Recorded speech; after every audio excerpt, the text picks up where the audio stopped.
Millionaire woman left her phone at a cafe. The waitress who returned it got more than tips. The morning rush at Maggie's Diner in Cedar Falls, Iowa, was just winding down when Sarah Mitchell noticed the sleek black phone lying forgotten on table 6. The device looked expensive, nothing like the cracked Android she carried in her apron pocket. She glanced around the nearly empty diner, recognizing the usual faces. Old Pete nursing his 3rd cup of coffee, the Thompson twins sharing pancakes before school, and her manager Dave counting yesterday's receipts behind the counter. Another phone? Dave called out, not looking up from his paperwork. Just toss it in the lost and found box. If nobody claims it in a week, it's yours. Sarah picked up the phone, feeling its weight. The screen lit up with notifications, missed calls, text messages, emails with subject lines mentioning quarterly reports and board meetings. This wasn't just any phone. It belonged to someone important. "I think I should try to find the owner," Sarah said, wiping down the table with her free hand. Dave finally looked up, his weathered face creasing into a frown. "Sarah, honey, you've got tables to serve and bills to pay. Don't go chasing ghosts for people who probably won't even remember where they left it." But Sarah couldn't shake the feeling that this was different. She'd been working at Maggie's Diner for 3 years, ever since her mother's medical bills had forced her to drop out of community college. Every tip mattered. Every shift was crucial to keeping their small apartment and paying for her mom's medications. She understood what it meant to lose something valuable. During her break, Sarah sat in the back alley behind the diner, studying the phone. The lock screen showed a photo of a beautiful golden retriever sitting in what looked like a corporate office. She pressed the emergency call button and found an ICE contact, in case of emergency, listed as Catherine Chen. Assistant, taking a deep breath, Sarah dialed. "Catherine Chen speaking," came a crisp, professional voice. "Hi, this is going to sound strange, but I think I have your boss's phone. I work at Maggie's Diner in Cedar Falls, and someone left it here this morning." There was a pause. "You found Ms. Wellington's phone?" "I'm not sure of the name, but it's a black iPhone with a picture of a golden retriever on the lock screen." "Oh, my goodness, yes. Ms. Wellington has been in meetings all morning and didn't realize it was missing. She was here in Cedar Falls for a site inspection at one of our manufacturing facilities. Can you hold on to it? I can arrange for someone to pick it up." Sarah glanced at her watch. She had 20 minutes left on her break. "Actually, I finish my shift at 2 p.m. Would it be possible for me to bring it to her? I know it sounds crazy, but I'd feel better knowing it got back to the right person safely." Another pause, then Catherine's voice warmed slightly. "That's very thoughtful of you. Let me check her schedule. She's actually staying at the Cedar Falls Hampton Inn tonight, before flying back to Chicago tomorrow. Would 6 p.m. work for you?" Sarah's heart skipped. The Hampton Inn was the nicest hotel in town. She'd never even set foot in the lobby. "Yes, that works perfectly. Should I ask for Ms. Wellington at the front desk? I'll let her know you're coming. And Miss ... Sarah Mitchell." "Thank you, Sarah. Ms. Wellington will be very grateful." The rest of Sarah's shift dragged by. She kept checking the phone to make sure it was safe, earning curious looks from her coworkers. When 2 p.m. finally arrived, she practically sprinted home to her mother's apartment. "You're early," her mother, Linda, said from the couch where she was sorting pills into weekly containers. The afternoon light streaming through their small living room window highlighted the gray that had crept into her hair over the past few years. "I found someone's phone at work. I'm returning it to them at the Hampton Inn." Sarah disappeared into her bedroom to change out of her uniform. "The Hampton Inn?" Linda's voice carried surprise. "Honey, that's awfully fancy. Are you sure this isn't some kind of scam?" Sarah emerged wearing her best jeans and a clean sweater, the nicest outfit she owned. "It's not a scam, Mom. I called the number listed as her emergency contact. Besides, what could anyone possibly want to scam me out of our vast fortune? Linda laughed despite herself. Just be careful, sweetheart. And remember, you've got nothing to be ashamed of. You're doing something kind, and that matters more than any fancy hotel or expensive clothes. The Hampton Inn lobby was exactly as intimidating as Sarah had imagined. Marble floors reflected the light from an enormous chandelier, and well-dressed business people moved through this space with purpose and confidence. Sarah approached the front desk, suddenly aware of her second-hand sweater and worn shoes. I'm here to see Ms. Wellington. She's expecting me. I have her phone. The desk clerk, a young man about Sarah's age with perfectly styled hair, looked her up and down before picking up the phone. Ms. Wellington? There's a Sarah Mitchell here to see you. He paused, listening. Yes, ma'am. Should be right down. Sarah waited in one of the plush lobby chairs, the phone clutched in her hands. She watched the elevator numbers light up as it descended. 8, 7, 6, 5, 4, 3, 2, 1. The doors opened, and out stepped a woman who commanded attention without trying. She was perhaps 45, with silver-streaked brown hair pulled back in an elegant chignon, wearing a tailored navy suit that probably cost more than Sarah made in 6 months. But it was her eyes that struck Sarah most intelligent, kind, and genuinely warm as they settled on her. You must be Sarah, the woman said, extending her hand. I'm Victoria Wellington. I cannot tell you how grateful I am. Sarah stood shaking. The offered hand. It's really no big deal, Ms. Wellington. Anyone would have done the same thing. Victoria's smile was genuine. I wish that were true, but experience has taught me otherwise. Please sit. Can I buy you coffee, dinner? It's the least I can do. Oh no, thank you. I just wanted to make sure you got your phone back safely. Sarah held out the device. Victoria took the phone but didn't dismiss her.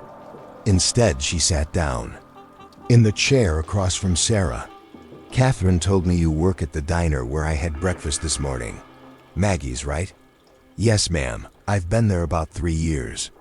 And you took time from your evening to personally return my phone, even though you could have just held onto it for pickup. Victoria studied Sarah's face. That level of personal responsibility is rare. Tell me about yourself, Sarah. What are your plans? The question caught Sarah off guard. My plans? For your future, career, education, goals? Sarah felt heat rise in her cheeks. Here was this obviously successful, wealthy woman asking about her plans. And what could she say? That her biggest plan was making sure she could cover her mother's prescription costs next month? I was in college for a while, community college. I was studying business administration, but I had to leave when my mom got sick. I've been working to help with her medical expenses. Something shifted in Victoria's expression, not pity, but understanding. What kind of business administration? Any particular focus? I was interested in operations management, actually. I know it sounds boring, but I like figuring out how to make things run more efficiently. At the diner, I've helped reorganize our inventory system and streamline the order process during rush periods. Victoria leaned forward slightly. That doesn't sound boring at all. In fact, it sounds exactly like the kind of thinking my company needs. She paused, seeming to weigh her words carefully. Sarah, I'm going to make you an offer, and I want you to think about it seriously before you answer. Sarah's heart began to race. I run Wellington Industries. We manufacture sustainable packaging solutions. We have facilities across the Midwest, including the one here in Cedar Falls that I was inspecting today. I'm always looking for bright, motivated people who understand the value of hard work and personal integrity. Victoria reached into her purse and pulled out a business card. I'd like to offer you a position as an operations assistant at our Chicago headquarters. It would start as an entry-level role, but with your instincts and the right training, I believe you could advance quickly. Sarah stared at the elegant business card. unable to process what she was hearing. I don't understand. You don't even know me. I know enough, Victoria said firmly. I know you noticed something that didn't belong to you and went out of your way to return it personally. I know you left college to care for your mother, which tells me you understand responsibility and sacrifice. I know you've been thinking about operational efficiency at a small-town diner, which means you have the kind of mind that sees possibilities for improvement everywhere. She leaned back in her chair. I built my company by recognizing potential and taking calculated risks on good people. But I don't have a degree. I don't have experience in corporate. You have something more valuable than a degree right now. You have character. The rest can be taught. Victoria's voice was gentle but confident. The position would come with a starting salary of $55,000 annually, full health benefits that would cover your mother as a dependent, and educational assistance if you want to finish your degree part-time. Sarah felt the world tilt around her. $55,000 was more than double what she made at the diner, and health insurance for her mother would eliminate their biggest financial stress. I would need to think about it, Sarah managed to say, and talk to my mom. This is incredibly generous, but it's also terrifying, Victoria smiled. The best opportunities usually are. Take your time. My offer will stand for 2 weeks. That should give you enough time to make arrangements if you decide to accept. She stood, and Sarah scrambled to her feet as well. There's just one condition. Sarah's heart sank. Here it comes, she thought. The catch. I'd want you to start in 3 weeks. I know that might seem fast, but I have a feeling you're exactly the kind of person who doesn't let grass grow under her feet. As they shook hands goodbye, Victoria added, Sarah, sometimes life puts people in our path exactly when we need them.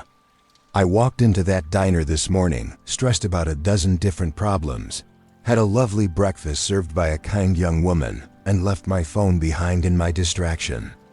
You could have done the minimum, dropped it in a lost and found box and forgotten about it. Instead, you went above and beyond. That tells me everything I need to know about who you are. Walking back to her car, Sarah felt like she was floating. She sat in the driver's seat for several minutes, staring at Victoria's business card and trying to convince herself that what had just happened was real. Her phone, her old, cracked phone, buzzed with a text from her coworker Jenny. How get the phone return? Meet some Hollywood star. Sarah typed back, something like that. I'll tell you everything tomorrow. But as she drove home through the familiar streets of Cedar Falls, past the high school she'd graduated from with such big dreams, past the community college where those dreams had been interrupted, past the small houses and local businesses that had defined her world for 23 years, Sarah realized she had no idea how to tell anyone what had just happened. How do you explain that your entire life might have just changed because you did what any decent person should do? Sarah found her mother exactly where she'd left her, but Linda was now dozing in her recliner, the pill containers scattered across the TV tray beside her. Sarah quietly gathered up the medications, noting how many bottles there were. Medication, blood pressure pills, anti-inflammatory drugs, supplements the doctor had recommended. Each label represented a monthly expense that kept them living paycheck to paycheck. Linda stirred as Sarah settled onto the couch. How did it go, honey? Was she nice? She was ... double quote. Sarah paused, still processing. Mom, what would you say if I told you someone just offered me a job in Chicago? A really good job? Linda's eyes opened fully. I'd say that sounds too good to be true, and I'd want to hear every detail. For the next hour, Sarah recounted the entire conversation with Victoria Wellington. She showed her mother the business card, repeated the salary figure, and explained the health benefits. Linda listened without interruption, her expression cycling through disbelief, concern, and cautious hope. $55,000, Linda finally said. Sarah, that's life-changing money for us. I know. But Mom, it would mean leaving Cedar Falls, leaving you. Linda reached over and took her daughter's hand. Sweetheart, I've been waiting for this day since you came home from college. Not this exact day, I never could have imagined this, but the day when you'd have a chance to build the life you deserve. But your medical care, your doctors, Chicago has excellent medical facilities. And with the health insurance this woman is offering, I'd probably receive better care than I get here. Linda squeezed Sarah's hand. Baby, I've watched you put your dreams on hold for 3 years. I see how you light up when you talk about business ideas, how you've improved things at the diner even though it's not your responsibility. This is your chance. That night, Sarah lay awake staring at the ceiling of her childhood bedroom. The glow-in-the-dark stars she'd stuck there in high school had long since lost their luminescence, but she could still make out their faint outlines. She'd arranged them to match the constellation Orion the Hunter, always moving forward, always pursuing his goal. The next morning at the diner, Sarah could barely concentrate on her tables. She kept replaying her conversation with Victoria, second-guessing every word, wondering if she'd imagined the warmth in the woman's voice or misunderstood the offer. You're somewhere else today, Dave observed during the lunch lull. Everything okay? Sarah looked around the diner at the cracked vinyl booths she'd reupholstered herself, at the coffee machine she'd learned to repair when Dave couldn't afford a service call, at the regulars who knew her name and her mother's medical history, and always asked how they were doing. This place had been her world for 3 years, and the people here had become family. Dave, what would you do if someone offered you a chance to completely change your life, but taking it meant leaving everything familiar behind? Dave set down his coffee cup and studied her face. I'd probably be scared as hell, but I'd also ask myself whether staying in my comfort zone was worth more than finding out what I could become. He paused. This isn't a hypothetical question, is it? Sarah told him about Victoria's offer. Dave listened with the same careful attention he gave to customer complaints or vendor negotiations, the focused consideration of someone who'd learned that life's important moments often came disguised as ordinary conversations. Well, hell, he said when she finished. I always knew you were too good for this place, but I figured it would take you years to figure that out yourself. You're not angry? Angry? Sarah, I'm proud. And terrified that I'm about to lose the best waitress I've ever had, but mostly proud. Dave grinned. Besides, maybe now I'll finally have to implement all those efficiency improvements you've been suggesting. You've spoiled me by making this place run better than it has any right to. Over the next week, Sarah found herself researching everything she could about Victoria Wellington and Wellington Industries. The company had an impressive track record founded 15 years ago. It had grown from a small startup to a major player in sustainable packaging. Victoria herself had been featured in several business magazines, always photographed in professional settings, often with diverse groups of employees, but it was a profile piece in Forbes that really caught Sarah's attention. The article mentioned that Victoria had grown up in a small town in Michigan, the daughter of a factory worker and a nurse. She'd worked her way through college waiting tables and had started her first business with a loan secured against her mother's car. I never forgot what it felt like to worry about making rent, Victoria was quoted as saying. When I hire people, I'm not looking for pedigree or connections. I'm looking for hunger, the drive that comes from knowing what it means to struggle, and being determined never to go back. Sarah screenshot that quote and sent it to her mother.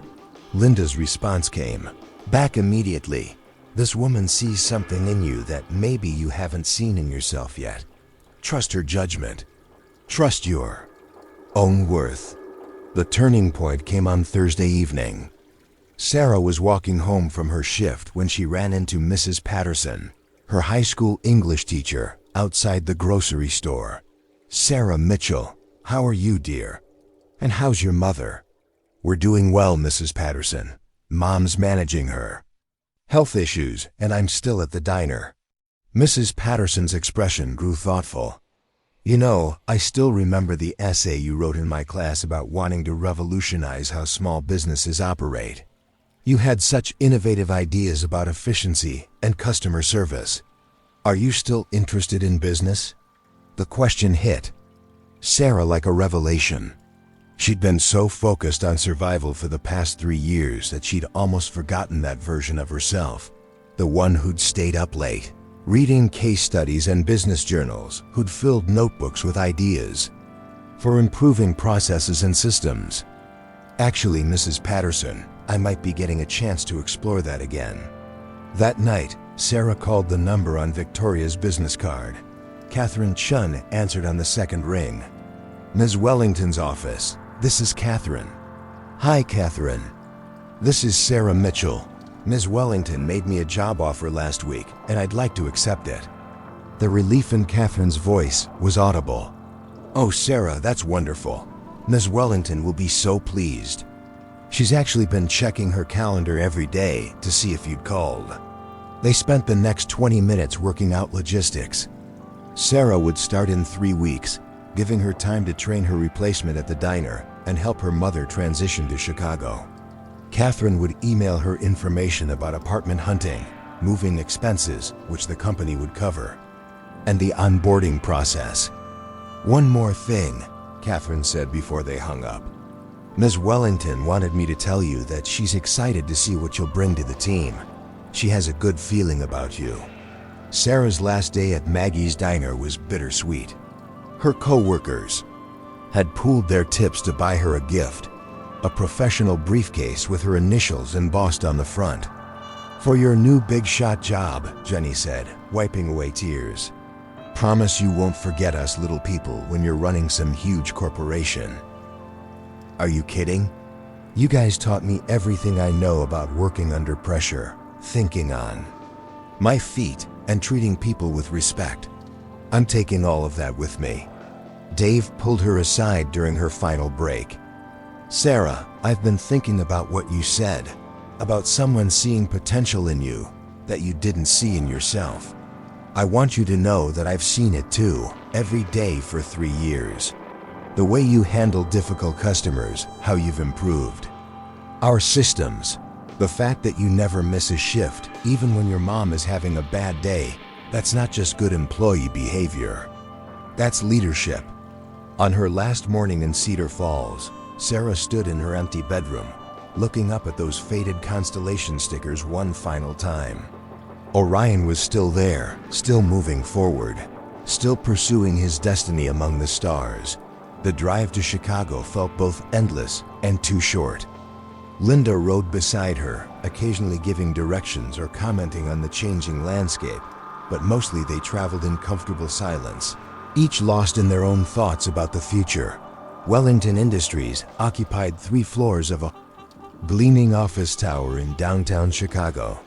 As Sarah and her mother stood in the lobby, craning their necks to look up at the soaring atrium, Sarah felt that familiar mix of terror and excitement that had become her constant companion over the past 3 weeks. Sarah Mitchell?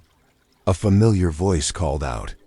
Catherine Chun approached them with a warm smile, looking exactly as professional and put together as she'd sounded on the phone.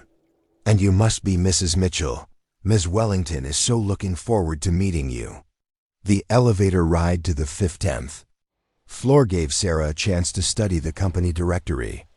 Wellington Industries shared the building with law firms, consulting companies, and investment groups, exactly the kind of prestigious business environment she'd only seen in movies.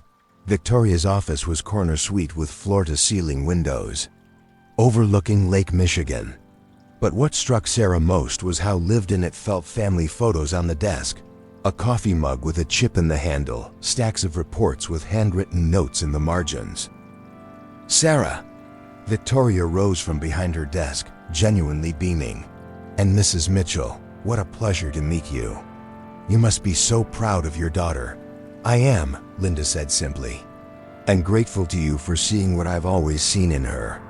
As they talked, Sarah watched her mother and Victoria connect over shared experiences, Both had raised children while building careers. Both understood the challenges of balancing family responsibilities with professional ambitions. By the time Catherine returned to give Sarah a tour of the office, Linda and Victoria were laughing together like old friends. The tour revealed a company that was both innovative and grounded.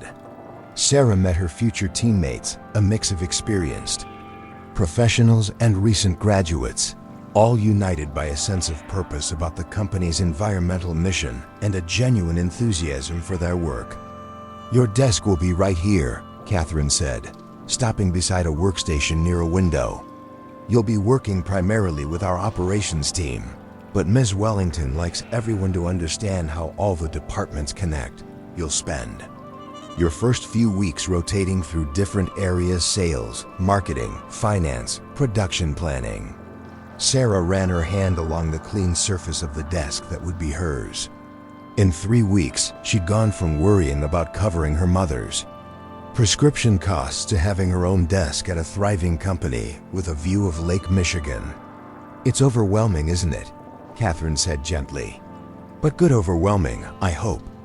"Very good overwhelming," Sarah agreed. That evening, as they settled into their hotel room, Linda turned to her daughter with tears in her eyes. "I keep thinking about that phone," she said. "Such a small thing, just doing what felt right. But look where it led." Sarah nodded, understanding exactly what her mother meant. She thought about all the small choices that had brought her to this moment. The decision to personally return the phone instead of dropping it in a lost and found box. The courage to accept Victoria's offer despite her fears. The willingness to leave everything familiar behind for the chance to become who she was meant to be. "Mom," she said softly, "I think sometimes life doesn't give us what we want. It gives us what we need, exactly when we're brave enough to reach for it."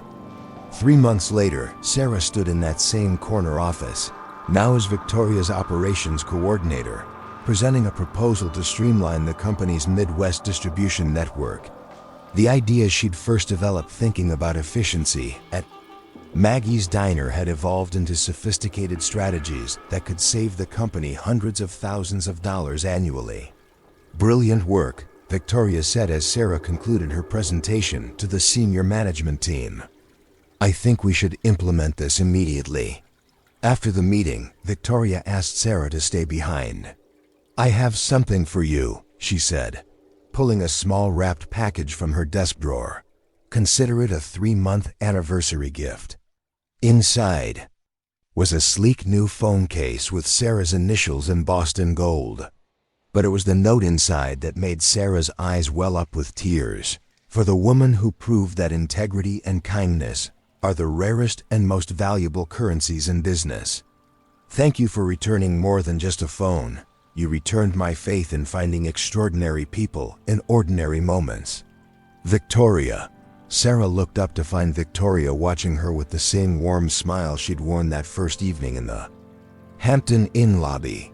"You know," Victoria said thoughtfully, "I've been thinking about opening a new facility in Iowa. We'd need someone to oversee operations, someone who understands both the business and the community. Interested?" Sarah laughed, shaking her head in amazement. "Are you offering me another life-changing opportunity?" "I'm offering you the chance to go home as the person you've become. There's a difference." As Sarah walked back to her desk in her career, in the life she'd built through courage and kindness, she thought about that morning at Maggie's Diner when she'd noticed an expensive phone left behind by a stranger. She'd had no way of knowing that doing the right thing would lead to everything she'd ever dreamed of and more. But maybe that was the point. Maybe the best opportunities came not from grand gestures or perfect timing, but from simple choices to be the person you wanted to be. One small moment at a time. Outside her window, Lake Michigan stretched to the horizon, vast and full of possibilities. And for the first time in her life, Sarah felt ready to meet every one of them. The end. Thank you for watching this story unfold with us here on M&A The Story Unfolds. If you enjoyed it, don't forget to subscribe to the channel and turn on the notification bell so you never miss a new tale. We'd love to know where you're watching. Leave a comment below and tell us what part of the world you're joining us from. Your support means everything. See you in the next story.